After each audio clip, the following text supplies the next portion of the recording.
Hello friends, you're with a Lonesome Gamer, and I'm still playing Dungeon Crusade, The Fall of Briarwood. And we're very close to solve our, I think it's our main objective. We only have to kill the Red Widow here, and that shouldn't be too hard. She's already badly hurt. She's down to 2 life points, so that should be possible in the upcoming turn.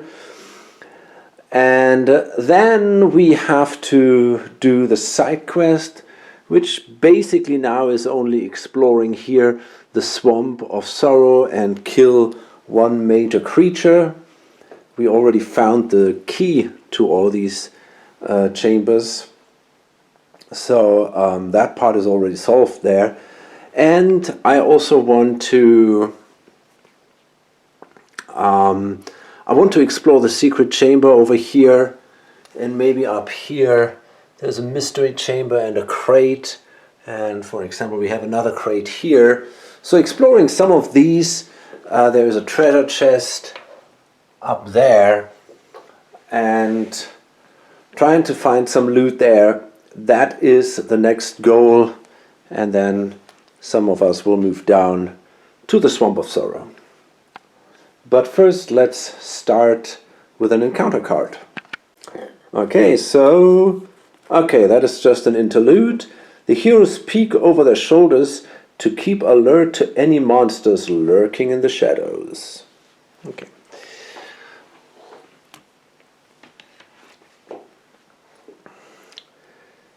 We have no more Guardian phase, so that means we go straight into the hero phase.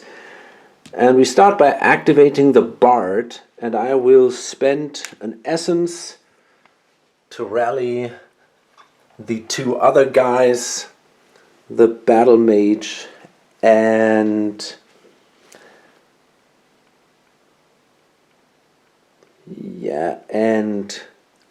the Priest, I guess.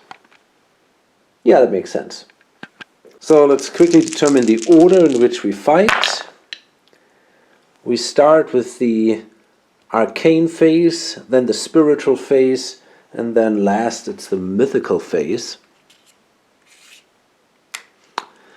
And before we really do that, we have to do this test here. Each hero must test agility to avoid a web launched by Red Widow. On a fail, basically -4 from the result of all warfare rolls. Okay, so let's see. Here we have an agility of 2. So that means we need 14. Ugh. Wow! That's a 17. Great. So the priest made it. That's a good start. The warlock, he's got only an agility of 1. Okay. That's not enough. So he is webbed. And then we got here the Battle Mage. She's got the charm, so it's +2, so overall it's 4. So we need a 12, I guess. Oh wow, that's a 20, awesome. So that looks really good this time. I'm pretty sure we can now kill the Red Widow. So we will start with the arcane attack here, the Battle Mage with Charcy's Hatchet. Then spiritual, that's gonna be tough with the Outlaw Blade. And then last,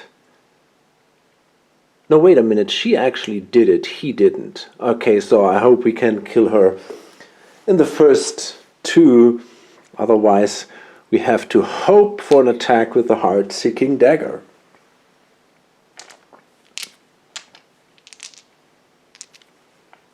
Okay, there we go. That is not great. Let's see. We start here. That is a 10. Arcane. So we got a +6. That means 16. That is enough. 15, that's all she has. Okay, so we did it. No damage here. And we do 3 damage to the creature. So that means we killed her. And yeah, awesome. That is really cool. And that means now, yeah, we fulfilled the caverns and caravans. And that is a main quest. Yeah, that was our main quest. Excellent, so we can flip that. And we already killed the Guardian, so only this side quest remains to be done. So we get 5 life points for that. Pretty good. Then we can roll the dice twice, and a 15 gives us loot, and a 7 gives us 300 bucks. That's an 8, so that is 300. And that's an 11. Okay, so that's 600. Well, at least something. So now the knight activates. And I'm simply moving here next to that secret room. I don't have to roll for that, I guess. Well, I might. I think I need a 2 if I'm not mistaken. Okay, 1, 2, 3. Do I want to spend an essence to get an additional attempt to find that room?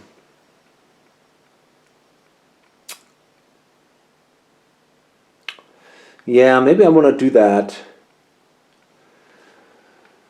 Okay, so this is all my first action. I'm going to spend an essence, and that gives me now, as part of this action, I can now attempt to find the room. And to do that, I need to do a wisdom test of 14. I got 3 attempts to do that, and I think each attempt is an action, basically. I got my amulet, though, which is pretty important. The charm, and so that is a +4, and I got a wisdom of 2, so overall I got 6, so that means I only need an 8 to be successful. And I have that. I have an 8, that is excellent. So now I can choose, I can get one of these locked markers, and then the bard can try to open that thing. And as another action, I want to move here to the side so that the bard can then simply try that with his action to open that room. Okay, I randomly picked the lock, and let's see what it is. Yeah, okay, I mean that shouldn't be too hard. My bard, he has the gem of finesse, which gives him +3 to lockpicking, and he already has a +1, so I guess that should be not a big issue for him. So now we're going to activate him. He moves here, and then he can take his first attempt. And so wait a second, we need the red, the green, and the blue die. There we go. And we need a 5 and a 5 on the red and the green die, and on the blue die we need a 4. But we can add 4, right? What? This is actually an automatic success. That's pretty ridiculous because of this gem. Yeah, that's an automatic success. We cannot fail here. Okay, so the thing is already open. Great. Now, I could move in, but I want to wait until next turn, and then I want to rally the knight. I do not want to risk move in there on my own and then eventually get surprised by some ugly creature. So I will activate Albus. I want to bring them to the other ones and give them some of our potions. 1, 2, 3, 4, 5, 6, 7, 8, 9, 10. And it should be pretty much, yeah, no problems. Here we can simply move here and then give, let's see, who needs what? Maybe the battle mage should take the healing potion, and we might also give her the ochre juice, and then I might as well give, I mean, here we don't really need it. Maybe Albus should keep the ochre juice for something, for later use. Okay, the ranger doesn't really have a lot to do at the moment. I don't really know what to do with him. So I guess I'm simply gonna wait there and yeah, forfeit the turn. And then I'm gonna draw, I have to spawn one level 2 minion. We now only have a minion population of 4 because of the magic idol that we delivered to the city. So therefore, let's see what we get. The Cultist of Zool. Okay. So the Cultist of Zool spawned right here, and it will immediately turn into a raider when it activates. But first I'm going to activate the other creatures. I'm going to do it off camera. And yeah, then Oak Archer is also a raider. Yeah, and then we'll see. Maybe we can already kill the cultist during this turn, but I wouldn't be too sure about that. Yeah, we'll see. So yeah, as mentioned, the cultist gets immediately activated, and he will attack a hero class 1 if possible. So let's see. That is the battle mage. So the cultist will attack the battle mage, and I'm gonna fight back. Yeah, it's gonna be really tough. If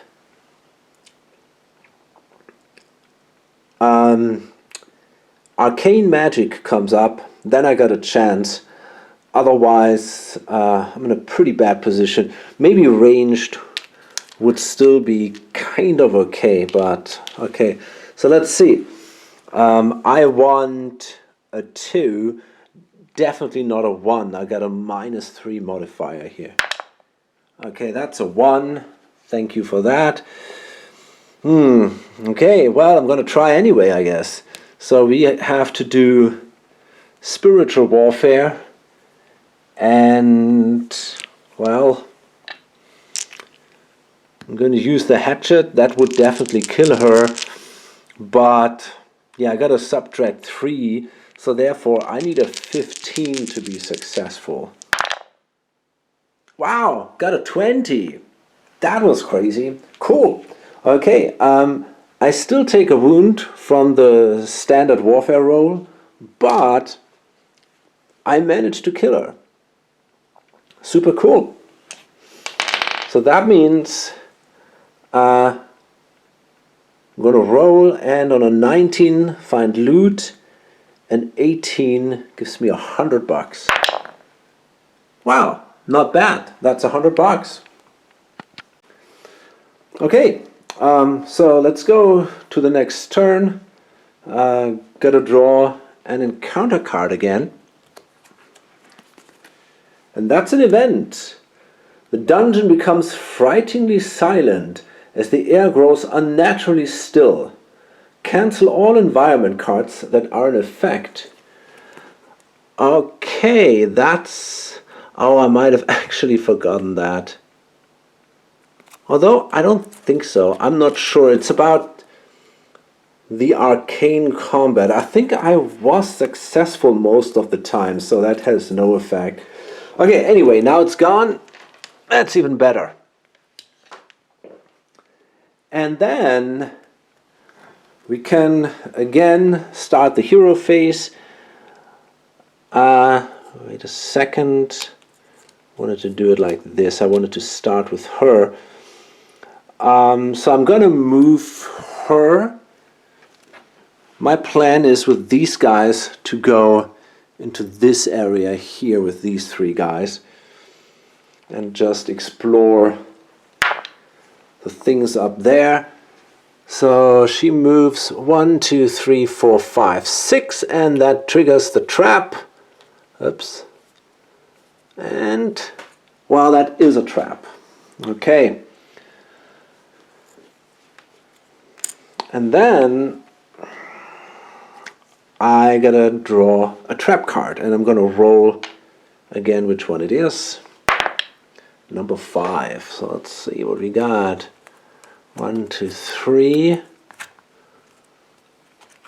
4, 5. Okay.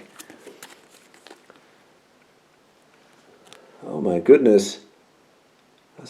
Abducted. As this hero is walking down a dark corridor, 2 of Kalada's minions emerge from a secret door in an attempt to abduct this hero. Test willpower. 16. Okay, so I can subtract 3, so it's only 13, because it's a second level dungeon basically. And I got a willpower of 2, but I got a +2 for the charm, so 4. Okay, fine. So I got 4 and I need 13. So therefore I need a 9. That wasn't good. On a fail, the hero is abducted. Remove the hero's figure from the game. At the start of every upkeep phase, this hero must test strength to overpower his captors and escape. On a success, place this hero on any square of the siege tile. I guess that's the siege tile? On a fall, the hero remains captive for this turn. The siege tile is that the entrance tile? I assume that's the entrance tile. So that's really bad because, yeah, that kind of destroys this party up there. And I'm not sure if I want to risk entering the chambers without her. But okay, so I'm going to place her like that. For now, she is out of the game. Then I'm going to activate the Warlock. And I'm going to open the chest here. 1, 2, 3, 4, 5, 6. There we go. And we're going to draw a treasure chest card. So let's see what we get over here. Whoa, nice! Gold! Lifting the lid of the archaic chest, you discover 400. Yeah, that's okay. It's not that great, but that's fine. And I think that was actually the last treasure chest out there. Yeah, I'm pretty sure about that. So the question is, do we want to risk to open that mystery chamber up there? I'm also pretty slow. I'm not sure if I can make it with the priest. 1, 2, 3, 4, 5, 6, 7, 8, 9, 10, 11. I'm not even sure where that entrance is. Oh, it's there, yeah. No, I think I can't.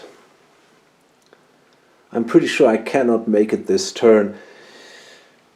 And it's a risky move. If there's some kind of creature in there, I'm really not great at physical combat. I mean, I could maybe risk it. Physical combat is pretty much my only real weakness. Otherwise, I am pretty solid at least. If it's a really strong monster, I have a problem, but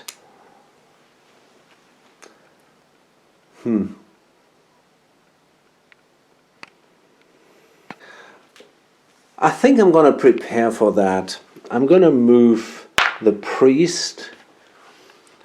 1, 2, 3, 4, 5, 6, 7. Yeah, I'm going to move it here, and then I can just basically move. Let's trade first. I want to give the other guy the Ring of Mistveil. Problem is, if I do that, I gotta give away the other ring.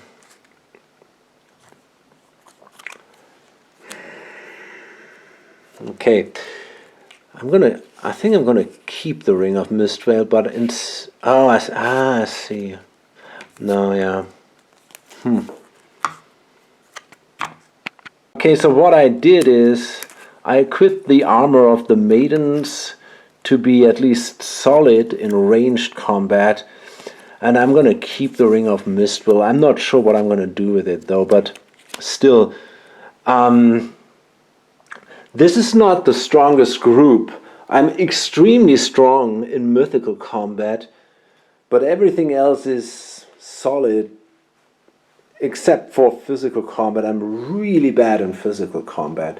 So, let's hope that there is not such a bad surprise in these chambers. But I think I want to risk it. I don't want to wait for all the others. Okay, so then I'm going to move already in the direction of that chamber here. 1, 2, 3, and then next turn we're going to enter the mystery chamber here. Okay, and now we're going to enter this secret chamber here that I opened last turn, and I'm going to rally the knight. So first I'm going to activate with the bard, and I'm going to rally the knight.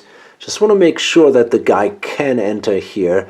There is no negative surprise, and then we can I guess we can open, we draw first from this deck here, and I think after that we can simply open the crate. So let's see, a secret room. Whoa! 3 loot. You have discovered a treasure chamber.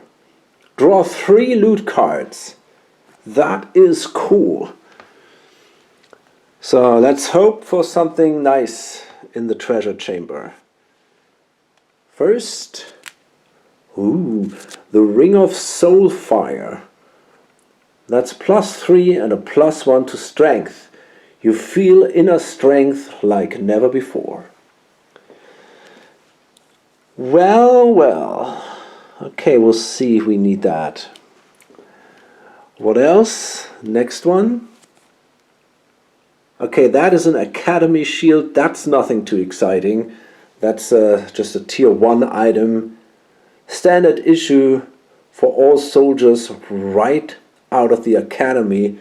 +2 to physical combat. Yeah, that wasn't great. So let's hope for something exciting. Nah. A Ring of Inner Peace. +2 spiritual combat. +1 towards spiritual and ranged affliction checks. Okay. You feel you are able to focus more by wearing this ring. Yeah, okay. I'm not sure if I need that, to be honest. I already have a ton of rings, and the Academy shield is crap anyway, so I think this is probably stuff that I'm gonna sell. I mean, okay, the ring gives... I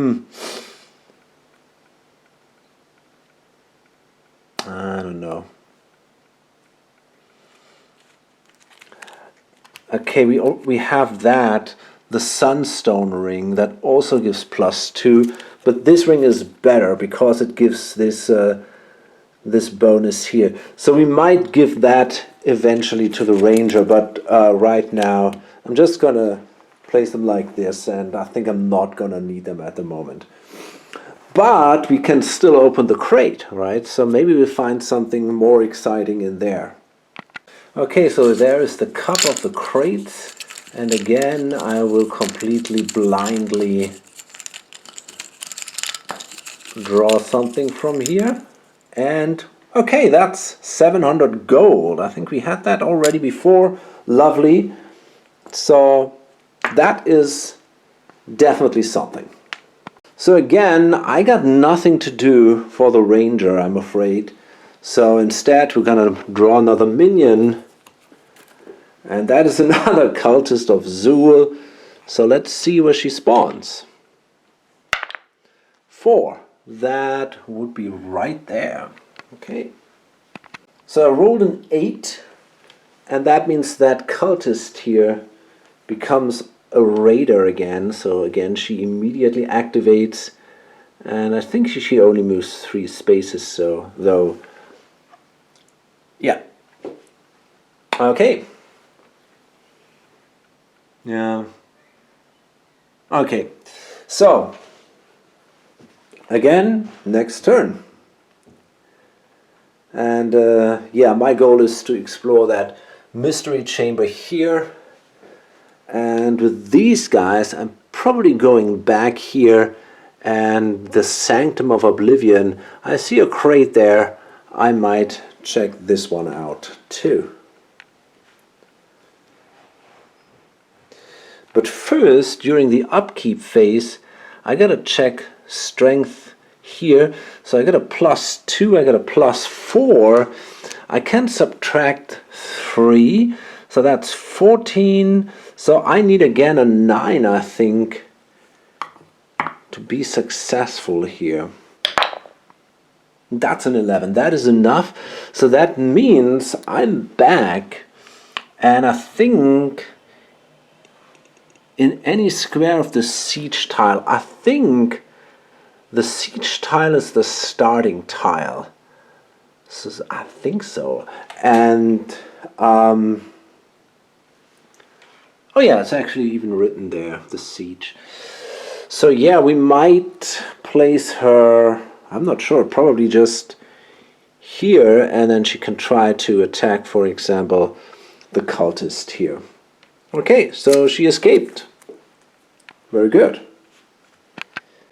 Okay, actually I think I'll just hang out with these two guys here, just wait until the cultist comes. She's not really good against the cultist. The ranger is a better match here. And yeah, so let's see. I'm gonna activate again the warlock and rally this guy to move into the mystery chamber there. Oh, I forgot to draw an encounter card. And that's an interlude. A trail of flickering torches helps to guide the heroes deeper into this mysterious labyrinth. Let's see.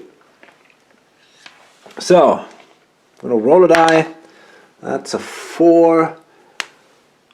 1, 2, 3, 4. That's not okay, but I can enter in the next turn. So we're going to move in there, and the priest will follow, and I don't have to roll here. I definitely can do that. So there we are. And yeah, I hope we don't have a negative surprise now. We can first check out the mystery chamber. So we're going to draw from the mystery chamber cup. Okay, again, blindly.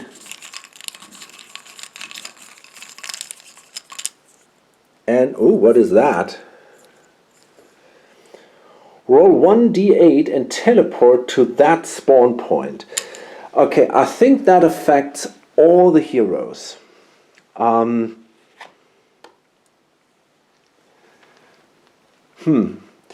That sucks because I cannot open the crate. That's an 8.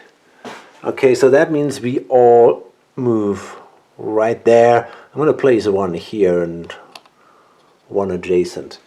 Okay, that wasn't so hot. I'm also kind of trapped there. I have to Yeah, I have to trigger a trap to get out of there. Okay, weird.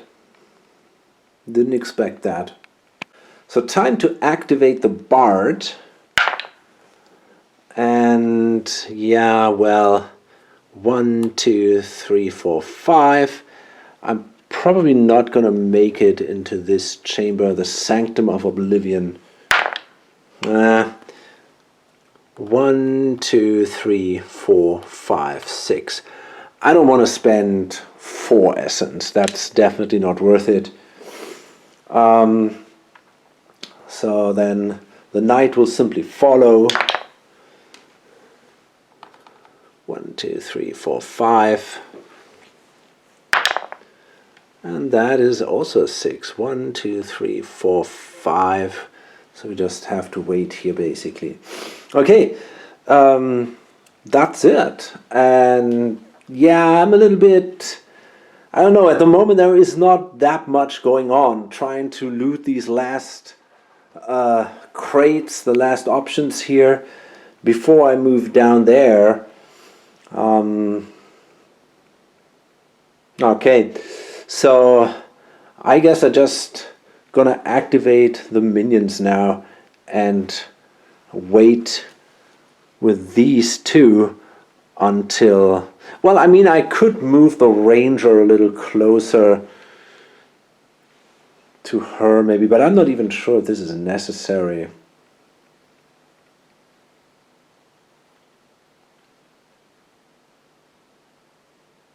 Maybe I will. Can try to kill her next turn.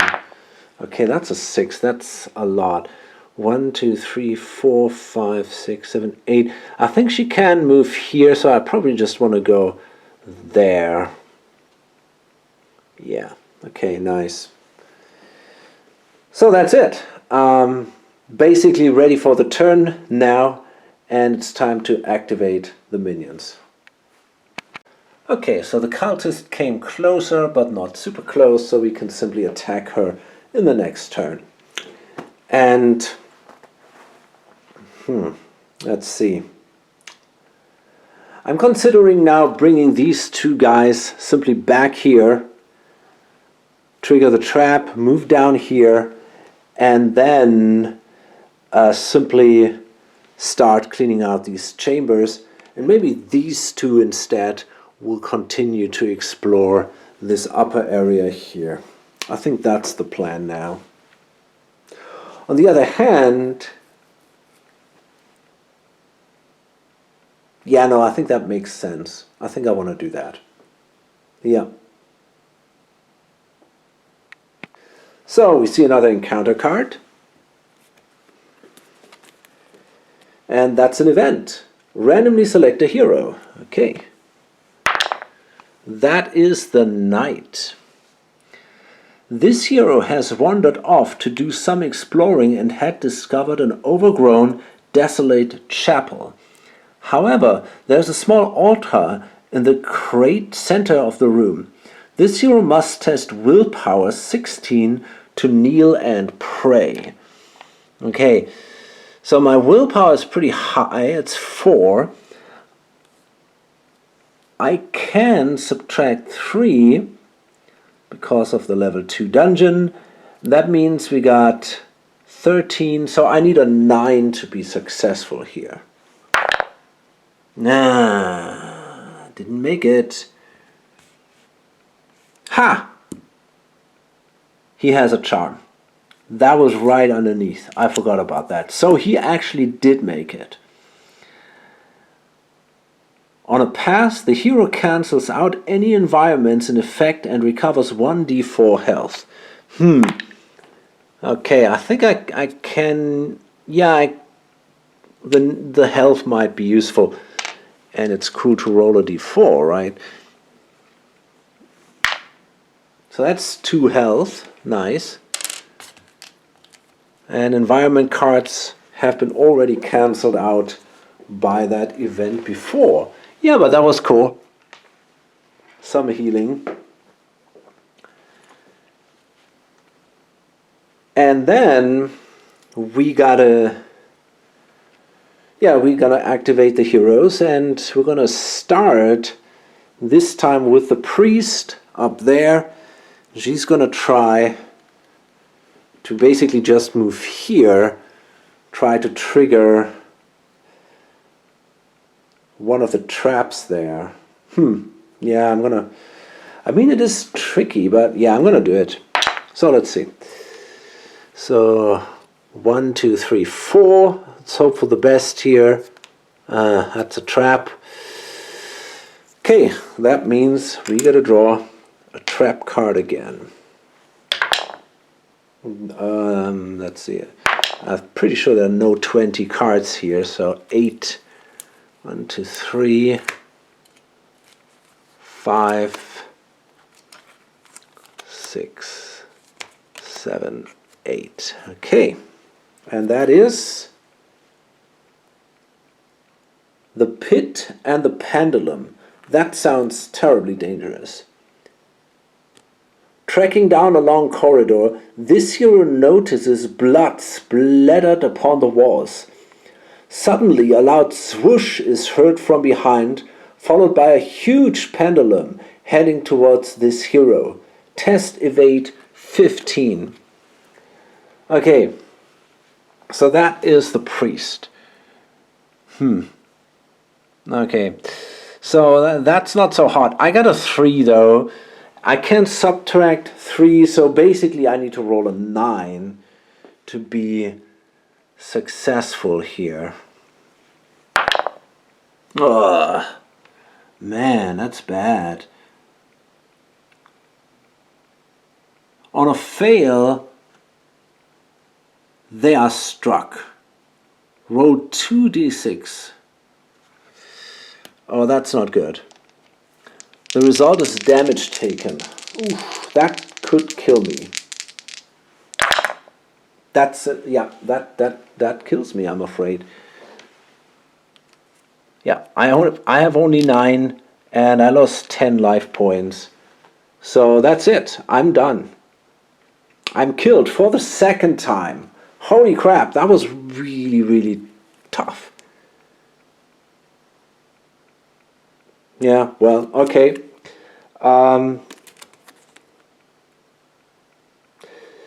So I guess I do not have to test physical resistance at that point. I'm just simply dead.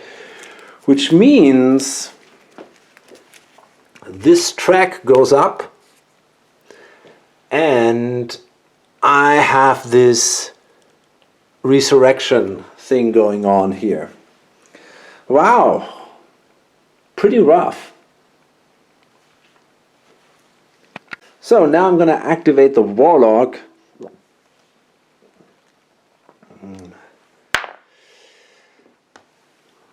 One, two, three, four, five, 6.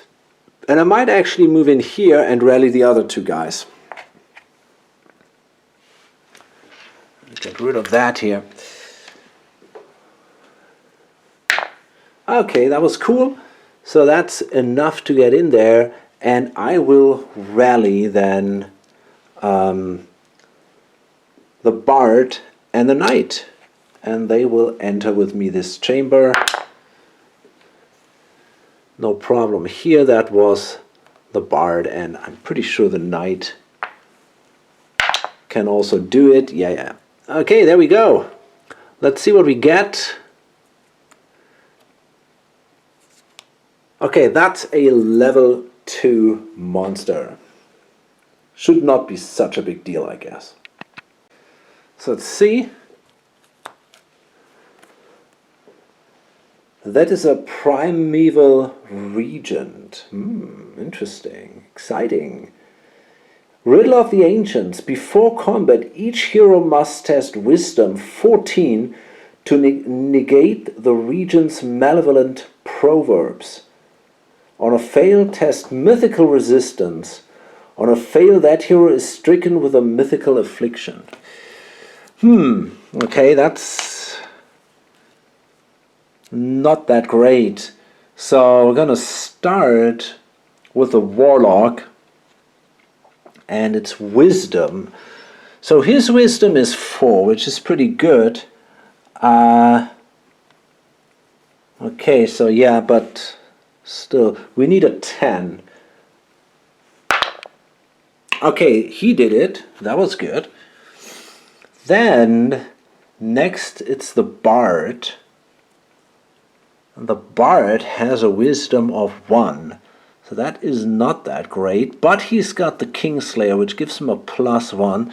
So he's got a +2, which means he needs a 12. And he has that too. Amazing. And then last, it's the Knight. He's got a +2 and he's got that Charm. So that gives him actually a 6. And that means he only needs an 8. And he failed. Oh man. Okay. Then he's got to check the mythical resistance, and that's bad, I guess. Yeah, he's got a -2 there, so he really has to roll high now. He needs a 15. Oh, wait a minute. That's... look at that. He's got... What is that? That's the Ring of the Two Wolves. That gives him a +2 on mythical affliction checks. Okay, therefore, he has a 0 modifier, so he just needs a 13. Come on, that was really unlucky. Okay, so he takes a mythical affliction. Fuck. Okay, he is feared, which means suffer -2 to movement. He's already not terribly fast, so... But okay, I mean, he's not... He doesn't want to go great distances anymore, I guess. At least not until we make it to the village. So, now we're going to fight the Regent. And let's see. Okay, we got mythical, we got ranged, and we got arcane. So we start with arcane, then mythical, then ranged. Fine. And let's see how we can do that. So ranged, it's definitely something that the Knight wants to do. So he's going to attack in phase 3 with the Witherbrook bow. And... Okay, let's see.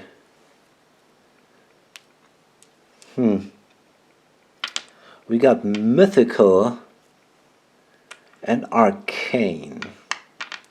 I mean, this guy is really good in mythical, but arcane is a bit of an issue, so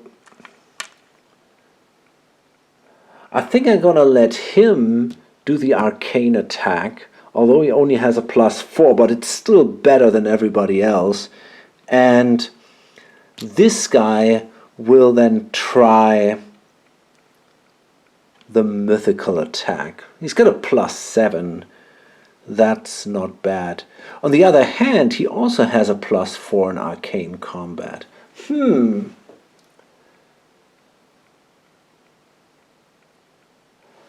Yeah, no, let's do it the other way around. He's going to do the arcane attack. So that means he attacks in the first phase with a Shara Scepter of Truth. He uses the Heart-Seeking Dagger during the mythical phase. Yep, that's how we do it. Okay. And let's see. Well, we'll see. Not too great, I guess. So here we have an 11. +4 is 15. That's enough. Excellent. So that's already 3 damage. Then we have mythical, and we have a 9. And this guy has an insane modifier of 11. So that is definitely enough, and the Regent is already killed. So we don't have to do ranged combat. That would have been enough too, but there you go, no problems here. Okay, great. So 2 life force, and then we roll the die.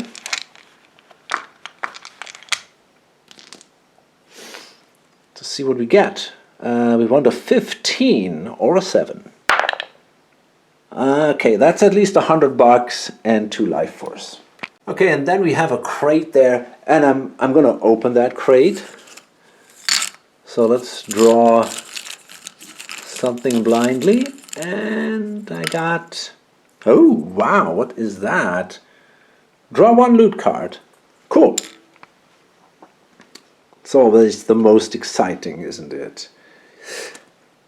Okay, that's not bad. Bracers of Holy Warfare. This is an epic item. That's pretty valuable.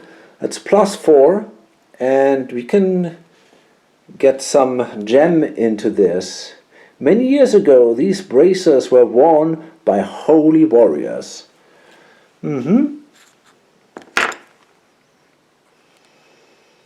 Yeah, that's pretty nice. So I'm not quite sure. Oh yeah, wait a minute. I think I might actually want to carry that. I got the Shield of Divine Fury, which is also nice, but I think I definitely prefer these bracers. They are even better. Yeah. So to do it like this, and yeah, we will see what we do with the others eventually. So that crate is gone, and now I can attack the cultist down there. Okay, so let's activate the ranger, and I want to do a simple attack, no special ability or something. Hope I can kill her just with a standard attack. Okay, that's fine. We can make it there, and then we'll have to fight. Let's get the card. So we have here, let's see. Well, maybe I should kind of exchange. Maybe not, I don't know. I'm fine. I guess I'm okay. Wait a minute. So before I attack, I put aside Luke's training sword and instead take the basher. It gives me another +1 on spiritual combat. On the other hand, you know, I think I prefer to take the bow.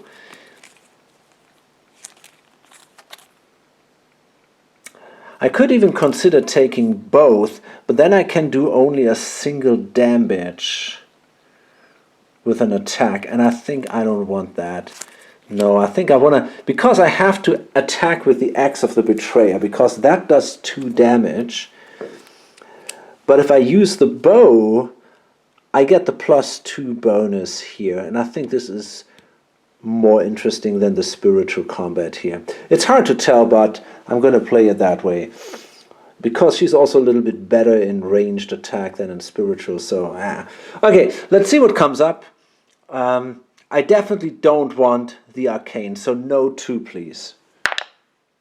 Okay, so we have the spiritual combat, and maybe the bow wasn't the best choice, but you never know. So we got a +4 modifier. Solid, not great, but she only has a 12, so I guess it should be doable. We just need an 8, and we just need a single hit to be successful. But before combat, we got to roll a d20.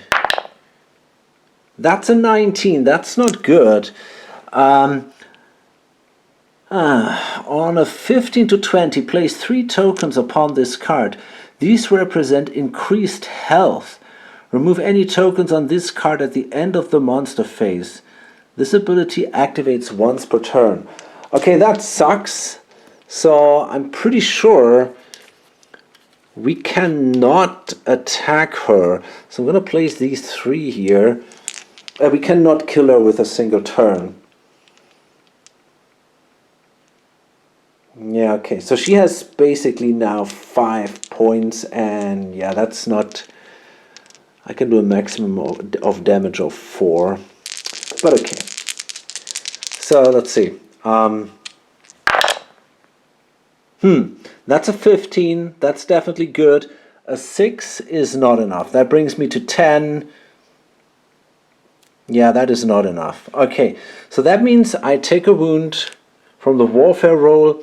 I deal 2 wounds, so we can remove these 2. And she still has now 3 wounds left at the end of the monster phase. So that means I will get attacked. So I'm going to place these 3 wounds here just as a reminder. So I will get attacked by her, and she still has 3 wounds. Okay. Okay, so now we will actually go into the monster phase. And yeah, I'm going to activate most of the creatures off camera. Just when we come to her, I'll be back. So the Orc Archer, another raider, also comes closer. He's crossing the bridge there. And now we come to the cultist to activate her. Now first I'm going to roll the movement dice, because if she manages to reach her, she might attack her instead. But no, she's not going to get there. She only has a couple of movement points. So that's 4 movement points. Got to remember that. And then we'll see. She will attack. I will counterattack, so I got to spend an essence here. And again, I don't want a 2. I got a 2, great. So we got to fight her in Arcane. That's not good. I got a -3 in Arcane battle. And she's got a 14. So I need a 17, which is... And she does 2 damage. Wow, that's really bad. Okay. No, there's nothing we can do, I guess. Okay. Yeah, that was bad. I take basically 4 damage. Yeah, I lose both rolls, so that was really bad.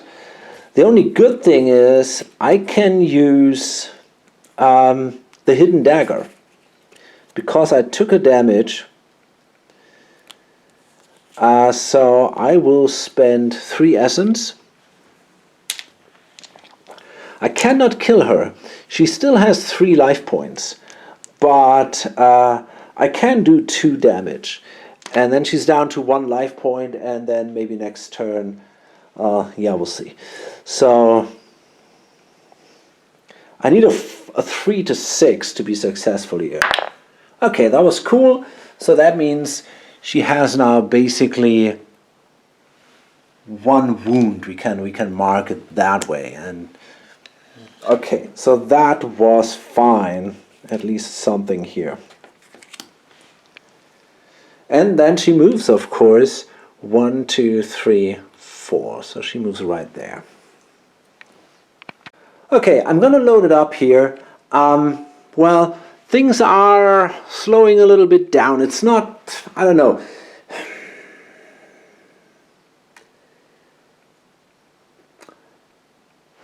It's not that exciting at the moment. I mean, okay, she died, which was pretty crazy. But, you know, it feels like, okay, we're just kind of trying to loot the remaining chambers. And... we'll see how it goes on. I mean, this is going to be interesting here, what we find in the Swamp of Sorrow, and there's going to be one last big monster there to kill. So, yeah. And, of course, when I start next turn, I shall not forget to bring her back. That's important. Okay, so, well, I hope to see you in the next video. Bye!